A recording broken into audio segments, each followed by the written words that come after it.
Think and grow rich में हम देखेंगे कि कामयाब लोग किस तरह से सोचते हैं और कैसे काम करते हैं। हम नाकामयाब और कामयाब लोगों के बीच के अंतर को पहचानना सीखेंगे और यह देखेंगे कि कैसे आप खुद को कामयाब व्यक्ति की तरह सोचना सीखकर खुद को कामयाब बना सकते हैं और अपने सपनों को पूरा कर सकते हैं। ये बुक किसके लिए है? फर्स्ट, जो अपने जीवन में सफल होना चाहते हैं। सेकंड, जो सफल व्यक्तियों के राज जो जानना चाहते हैं। एंड थर्ड, जिन्होंने ने भी इस किताब के बारे में सुना है और वह इसकी सफलता के बारे में जानने के इच्छुक है। तो चलिए स्टार्ट करते हैं आज की book summary think and grow rich, जिसे लिखा है नेपोलियन हिल ने। ऑथर एक छोटा बच्चा था जब एंड्रयू कार्नेजी ने उन्हें अपना एक राज बताया, एक ऐसा राज जिसकी बदौलत 500 अमीर लोगों ने अपनी किस्मत खुद लिखी।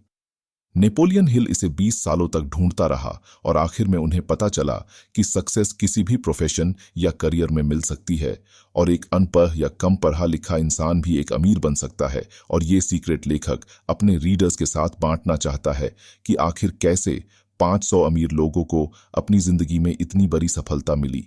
और ये सीक्रेट सिर्फ उनके लिए है जो इसे जानने के लिए तैयार है। जिन्होंने ये सीक्रेट अप्लाई किया उनका अमीर बनने का सपना पूरा हुआ है, लेकिन ये ऐसे ही इतनी आसानी से नहीं हो सकता। आपको कुछ एफर्ट तो करने ही पड़ेंगे। इस किताब में आप जानेंगे कि सफलता पाने के लिए क्या और कैसे करना है, कैसे और कब से इसकी शुरुआत करें। हाँ, कोई भी सफलता पा सकता है, मगर ये सिर्फ उसे ही मिलेगी जो इसे असलियत में अपनाएगा। इस किताब के हर चैप्टर में वो 13 स्टेप्स बताए गए हैं जिन्हें नेपोलियन हिल ने अमीर बनने के लिए रेकमेंड किया है।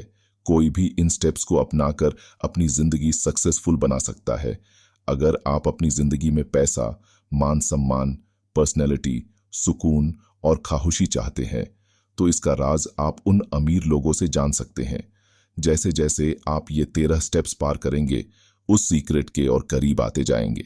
अब तैयार हो जाइए, क्योंकि जो मौका अब आपके हाथ लगने वाला है वो आपकी लाइफ बदल कर रख देगा। नेपोलियन हिल ने हमें इस सीक्रेट का एक क्लू दिया है कि सब तरक्की, सब अमीरी की शुरुआत के पीछे एक आइडिया है। स्टेप 1, डिजायर, यानी कि इच्छा। जब आप किसी चीज को पूरे दिल से चाहते हैं तो वो हकीकत बन के आपके सामने आ जाती है। अपने सपने के बारे में लगातार सोचने से आप उसे पाने के रास्ते ढूंढने लगते हैं। एक टर्म है जिसे मनी कॉन्शियसनेस कहते हैं, जिसका मतलब है पैसे के पीछे दीवाना होना, यानी आपके मन में खूब पैसा कमाने की इच्छा है। ये दिमाग की एक हालत है, यानी स्टेट ऑफ माइंड, जहां आप खुद को पहले से ही अमीर समझने लगते हैं। जब आप मनी कॉन्शियस बनते हैं तो पैसा कमाने लगते हैं। हम यहाँ पर 6 स्टेप्स बता रहे हैं जो पक्का आपको मनी कॉन्शियस बना देंगे। पहला तो ये कि आप कितना पैसा कमाना चाहते हो ये सोच लीजिए। सिर्फ ये बोलना काफी नहीं होगा कि मुझे बहुत सारा पैसा कमाना है। आपको एक फिक्स अमाउंट तो सोचना ही पड़ेगा ताकि आप अपना सपना सच में पूरा कर सके। दूसरा स्टेप है कि आपको ये तय करना होगा कि इतना पैसा कमाने के लिए आप क्या कर सकते हैं, क्योंकि मुफ्त में तो आपको कुछ मिलने से रहा। और तीसरा स्टेप है कि वो तारीख डिसाइड करना जिस दिन आप अपनी सोची हुई रकम पा सकेंगे। चौथा स्टेप होगा एक ऐसा खास प्लान सोचना जिससे आप ये पैसा कमा सके, और एक और प्लान करने के बाद आपको बिना झिझके उस रास्ते पर आगे बढ़ना है। आपका 5वां स्टेप होगा कि आप अपना फुल प्रूफ प्लान कहीं लिख लें। कितनी रकम आप चाहते हैं, कब तक चाहते हैं और आपका प्लान क्या होगा, ये हर चीज आप एक पेपर पर लिख लें। और आखिर में छठा स्टेप है कि अपने इस स्टेटमेंट को दिन में 2 बार पढ़े और याद करें। अगर सच में आपके अंदर अमीर बनने की ख्वाहिश है तो इन स्टेप्स को फॉलो करना आपके लिए कोई मुश्किल बात नहीं है। इस तरह आप देखेंगे और महसूस करेंगे और यकीन भी कर पाएंगे कि आपके पास पैसा है। इसे दोहराते रहे और आप मनी कॉन्शियस बन जाएंगे। एक बात याद रखिए कि हर बड़ी अचीवमेंट हासिल होने से पहले एक सपना ही लगती है। Step 2, faith. एक ऐसी ताकत है इस यूनिवर्स में जो हमें उन चीजों के पास ले आती है जिन पर हम यकीन रखते हैं। जब हमें पॉजिटिव ख्याल आते हैं तो हमारे साथ खुद ही सब कुछ अच्छा होने लगता है, लेकिन जब हम नेगेटिव सोचते हैं तो बुरी चीजें अपने आप होने लगती हैं। देखा जाए तो बैड लक या बुरी किस्मत जैसी कोई चीज नहीं होती, बस हम किस पर यकीन करते हैं वो मायने रखता है। कुछ लोग बेवजह ही खुद को बदकिस्मत मानने लगते हैं और कुछ तो खुद को हमेशा गरीब ही समझते रहते हैं। अगर हमें ये यकीन होने लगे कि हम अपने हालात नहीं बदल सकते तो इसका मतलब कि हमने अपनी बदकिस्मती खुद लिखी है, क्योंकि जैसा हम अपने दिमाग को बनाएंगे वही चीजें हकीकत में होने लगेंगी। अब अगर आप अपने दिमाग में डर और शक पैदा कर ले तो आप हमेशा डरते ही रहेंगे और अपने आप पर भरोसा नहीं रख पाएंगे। ऐसा करके आप खुद को एक दायरे में बांध रहे हैं जिससे बाहर आ पाना मुश्किल होगा। मनी कॉन्शियस बनने के लिए खुद पर भरोसा रखना बहुत जरूरी है। याद रहे कि आप हर पल खुद को अमीर देखें, महसूस करें और माने। खुद पर यकीन रखें कि एक दिन आप बहुत सारा पैसा कमाएंगे। जो लोग हर बात पर बोलते हैं कि वे तो गरीब है, ऐसे लोग कभी अमीर बन ही नहीं पाते हैं। जो हम बनना चाहते हैं खुद पर यकीन करके वही बन सकते हैं। जैसे विचार हम दिमाग में भरेंगे वही एक दिन हमारी सच्चाई बन जाती है। तो मर्जी आपकी है कि आप गरीबी चुनते हैं या अमीरी। एक बार अपने मन में अमीर होने का ख्याल बैठा लीजिए, फिर आपका यकीन आपके लिए सारी लिमिटेशन को हटाकर आपको सफलता दिला देगा। Step 3, auto suggestion. हमारा सबकॉन्शियस दिमाग असल में एक उपजाऊ जमीन की तरह है। हम अगर इसमें काम के बीज नहीं डालेंगे तो इसमें घास फूस उगने लगेंगी। इसके लिए हमें ऑटो सजेशन या शेल्फ सजेशन अपनाना होगा ताकि हमारे दिमाग में बेकार का कचरा ना उगे। हम खुद इतने काबिल है कि अपने सबकॉन्शियस दिमाग में आने वाले ख्यालों को चुन सकते हैं। हमारा यही सबकॉन्शियस माइंड हमारी सोच को हकीकत बनाता है। लेकिन ऐसा करने के लिए हमें ऑटो सजेशन से इस तक पहुंचना होगा। इसलिए तो कहते हैं कि अपने दिमाग को हमेशा पॉजिटिव सोच विचारों से भरे, और जब हम इस पर कंट्रोल नहीं कर पाते हैं तो तभी हमारी हार होती है। ये बात हर दिन दोहराए कि आप क्या चाहते हैं। अगर आप अमीर होना चाहते हैं तो इसके लिए तैयार रहे। अपनी इस चाहत को अपनी आदत बना ले। फिर एक दिन आपकी यही आदत आपको असल में ऐसे मौके देगी जिससे आपकी सफलता एक हकीकत बन जाएगी। आज से ही खुद को एक अमीर और सफल इंसान समझना शुरू कर दें। अपने गोल तक पहुंचने का प्लान आपके सबकॉन्शियस में ही है। बस ऑटो सजेशन की प्रैक्टिस करते रहे ताकि आपका प्लान आपके पास खुद ब खुद आ सके। इस कोशिश में कभी भी हार ना माने। ये बात समझ ले कि आपको कुछ भी मुफ्त में नहीं मिलने वाला। कुछ पाने के लिए बहुत कुछ करना भी पड़ेगा। तो आज से ही अपने दिमाग के बगीचे में अच्छे अच्छे पॉजिटिव बातों के बीज डालना शुरू कर दें। Step 4, specialised knowledge. Henry Ford के पास कोई फॉर्मल एजुकेशन नहीं थी, लेकिन उसे ऑटोमोबाइल्स के बारे में अच्छी खासी नॉलेज थी। वर्ल्ड वॉर के दिनों में उसने शिकागो न्यूज़पेपर पर मानहानि का दावा किया था क्योंकि अखबार ने उसे इग्नोरेंट पैसिफिस्ट यानी उदासीन शांतिवादी करार दिया था। अदालत में ट्रायल के दौरान उससे हजारों सवाल पूछे गए। वकील ये साबित करना चाहता था कि हेनरी वाकई में इग्नोरेंट है। अदालत में उसके उटपटांग सवालों से फोर्ड परेशान हो गया था। उसने जवाब दिया, जो भी सवाल आप मुझसे पूछना चाहते हो उनका जवाब देने के लिए मैं यहां अपने एडमिन को बुला सकता हूं। अब क्या आप मुझे बताएंगे कि जब मैं आदमियों को काम पे रख सकता हूं जो मुझे हर बात की जानकारी दे, तो मुझे अपने दिमाग में इतनी नॉलेज भरने की क्या जरूरत है? फोर्ड के इस जवाब से अदालत में सन्नाटा छा गया। फोर्ड के पास कोई खास जर्नल नॉलेज नहीं थी, मगर अपने काम की उसे खास नॉलेज जरूर थी। उसे ये मालूम था कि उसका गोल क्या है। तभी तो जो लोग ज्यादा पढ़े लिखे नहीं भी होते फिर भी वे सक्सेसफुल होते हैं। जो चीजें हम जर्नल नॉलेज पढ़ाकर या स्कूल में सीखते हैं अक्सर हमारे उतने काम नहीं आती जब तक कि हम असली जिंदगी में इस्तेमाल नहीं करते। देखा जाए तो ये सिर्फ किताबी पढ़ाई है, प्रैक्टिकल नहीं। अगर आपका किसी चीज में खास इंटरेस्ट है तो आप उसमें कोई शॉर्ट कोर्स कर सकते हैं या उसकी ट्रेनिंग ले सकते हैं। इस तरह आपकी उस चीज की पूरी नॉलेज अच्छी तरह से हासिल कर लेंगे जो आगे चलकर आपके बिजनेस में काम आ सकता है। सीखना केवल स्कूल तक ही नहीं होता। आप जिंदगी में किसी भी उम्र में कुछ भी सीख सकते हैं। चाहे आप फैमिली वाले हो या फुल टाइम जॉब कर रहे हो, अपने हुनर को सीखने के लिए वक्त तो निकाल ही सकते हैं। एक स्पेशलाइज्ड नॉलेज होनी बहुत अच्छी बात है क्योंकि आपको पता चलता है कि फ्यूचर में आपको क्या सीखना है और क्या काम करना है। जो आपका हुनर है उसे इम्प्रूव करना बहुत जरूरी है। अक्सर कंपनीज एम्प्लॉइज रखते वक्त उनका क्रेडेंशियल तो देखती ही है, साथ में उनकी पर्सनैलिटी पर भी गौर करती है। आप किस तरह लोगों से या कस्टमर से पेश आते हैं या सिचुएशन को कैसे हैंडल कर पाएंगे, ये सब बातें भी देखी जाती है। कोई सक्सेसफुल आदमी भले ही एजुकेटेड ना हो मगर उसमें एक खास एम्बिशन और पर्सनैलिटी जरूर होती है।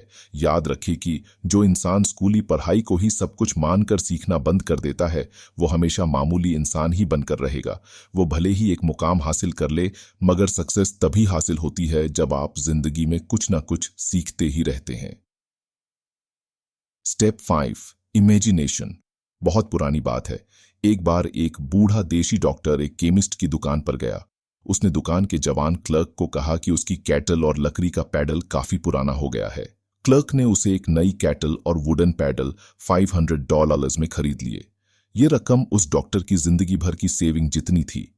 डॉक्टर ने उस क्लर्क को कागज का एक छोटा टुकड़ा दिया जिसमें एक मैजिक फार्मूला लिखा था। डॉक्टर ने 500 क्लर्क से लिए और वहां से चला गया, क्योंकि इन पैसों से वो अपना कर्ज उतार कर आराम से रह सकता था। उस जवान क्लर्क ने अपनी लाइफ सेविंग उस फॉर्मूले पर इन्वेस्ट कर दी थी। उसने उस कागज में लिखी चीजों को मिक्स करके मैजिक फॉर्मूला बनाया।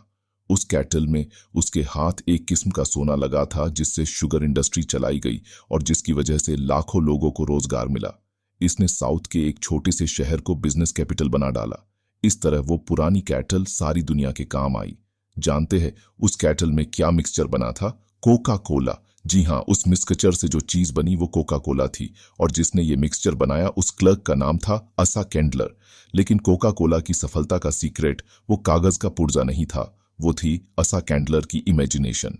हमारी चाहतों को पूरा करने के लिए इमेजिनेशन की जरूरत पड़ती है ताकि वे हकीकत बन पाए। जो चीज आपको सफल होने से रोक रही है वो है सिर्फ आपकी अपनी सोच। आप सोच बदलिए, अपनी इमेजिनेशन इस्तेमाल कीजिए, फिर देखिए कमाल। कोका कोला भी एक आइडिया पर चला। आज जो जितनी भी चीजें हम अपने आसपास देखते हैं, जैसे गैजेट्स या सोशल मीडिया, इन सब के पीछे आइडिया ही है। हम में से बहुत से लोग जिंदगी भर एक ब्रेक का इंतजार करते रहते हैं, लेकिन सफलता एक दिन में ही नहीं मिल जाती। आपका आइडिया ऐसा होना चाहिए जो हर तरह के क्रिटिक्स को झेल सके। इसमें आपको हार, निराशा और डिस्करेजमेंट भी मिल सकती है। तो इन सब बातों के लिए भी तैयार रहे। अपने आइडिया को अपना जुनून बना लीजिए। बिना रुके लगातार इस पर काम करे। इसे असलियत का जामा पहनाए, तभी आपके आइडिया इतना दमदार बन पाएगा कि हर तरह के चैलेंज झेल पाए। Step 6, organised planning. जब तक आपके पास कोई पक्का प्लान नहीं है, आप सफल नहीं हो सकते। ऐसे लोग ढूंढिए जो आपके प्लान में आपकी मदद कर सके। जब आप लोगों की मदद लेंगे तो जाहिर है कि बदले में आपको उन्हें कुछ फायदा या कंपेंसेशन देना पड़ेगा। अपना एक ग्रुप बनाएं और लगातार उनके साथ अपने प्लान के बारे में डिस्कस करते रहे। फेलियर से बचने के लिए अपने ग्रुप के साथ अच्छा वर्किंग रिलेशन कायम करें। आपको हर तरह के लोगों की जरूरत पड़ेगी, क्योंकि एक ही इंसान में हर चीज की नॉलेज, एक्सपीरियंस या एबिलिटी नहीं होती। सक्सेस पाने के लिए औरों के सहयोग और परफेक्ट हार्मोनी की जरूरत पड़ेगी। और इस बात का ध्यान रखिए कि प्लान पर काम करने से पहले अपने ग्रुप के सभी मेंबर्स की राय ली जाए। अगर पहला प्लान फेल हो जाता है तो दूसरे पर काम करे, और अगर ये वाला भी नहीं चलता तो भी हार ना माने। तब तक नए प्लान बनाते रहे जब तक कोई पक्का प्लान नहीं हाथ लगता। याद कीजिए कि किस तरह थॉमस एडिसन ने 10,000 बार कोशिश की थी, तब जाकर वे लाइट बल्ब बनाने में कामयाब हुआ। बार बार फेल होने के बाद ही तो वो एक ग्रेट इन्वेंटर बन पाया। जो हार मानता है वो कभी नहीं जीतता, और जो जीतता है वो कभी हार नहीं मानता। जो हार मान लेते हैं उनमें जुनून की कमी होती है। लेकिन हारने के बाद भी नए प्लान बनाने वाले ही आखिर में विनर बनते हैं। फेल होने का मतलब है कि कहीं कुछ गलत है, जो आपका प्लान काम नहीं कर पाया और उसमें बदलाव की जरूरत है। अगर थॉमस ने भी हार मान ली होती तो आज शायद कोई उसका नाम तक न जानता। जब आप फेल होते हैं तो उसकी वजह ढूंढिए। इसे बेहतर बनाने के लिए क्या कर सकते हैं आप? एक नया फुल प्रूफ प्लान बनाकर उस पर नए सिरे से काम करें। Step 8, persistence. बेशक धीरे धीरे मगर लगातार बढ़ते रहे।